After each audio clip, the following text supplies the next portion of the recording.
புவனகிரி அருகே ஊராட்சி ஒன்றிய நடுநிலைப்பள்ளி சமையலறையில் சிலிண்டரில் திடீரென தீப்பற்றியதால் பரபரப்பு ஏற்பட்டது. இது குறித்த விவரங்களுடன் செய்தியாளர் பிரசன்னா இணைந்திருக்கிறார். பிரசன்னா, இந்த விபத்து எப்படி ஏற்பட்டது? சமையல் கூடத்தில் இருக்கிறவங்க பாதுகாப்பாக இருக்கிறார்களா?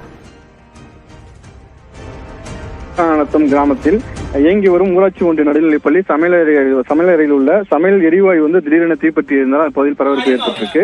அதாவது சிதம்பரம் அருகே ஆதிவராநத்தம் கிராமத்துல ஊராட்சி ஒன்றிய நடுநிலைப்பள்ளி இயங்கி வந்துட்டு இருக்கு. இந்த பள்ளியில் 120 மாணவ மாணவிகள் கல்வி பயின்று வந்துட்டு இருக்காங்க. இந்நிலையில இந்த மாணவர்களுக்கு மதிய உணவு தயார் செய்வதற்காக சமையலறையில் சமையலர்கள் சமைத்துக் கொண்டிருந்த போது திடீரென எதிர்பாராத விதமாக சிலிண்டரில் எரிவாயு தீப்பற்றி எரிய தொடங்கியது. இதனால் பதட்டமடைந்த அந்த சமையலர்கள் சமையல் கூடத்தை விட்டு வெளியே அதிரடித்து வெளியே வந்திருந்தாங்க.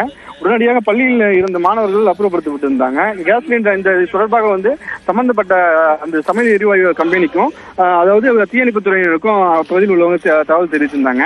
உடனடியாக அந்த பகுதிக்கு சமையல் எரிவாயு ஊழியர்கள் அந்த கேஸ் சிலிண்டரில் ஏற்பட்ட தீயினை அணைப்பதற்கான முயற்சியில் ஈடுபட்டாங்க. அந்த உடனே அங்க வந்த சமையல் எரிவாயு ஊழியர்கள் சாக்கை கொண்டு அந்த ஈர சாக்கை கொண்டு அந்த சமையல் எரிவாயு சிலிண்டர் அணைச்சாங்க.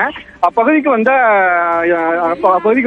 தீயணைப்பு துறையினரும் அந்த மேலும் தீ பரவாமல் இருப்பதற்கும் அந்த பகுதியில் ஏற்பட்ட அந்த தீயினுடைய அந்த ஹீட் அதாவது ஹீட்டை அந்த தணிக்கிறதுக்கும் தண்ணீரை பிச்சு அடித்து அந்த தீயை தடுத்திருந்தாங்க.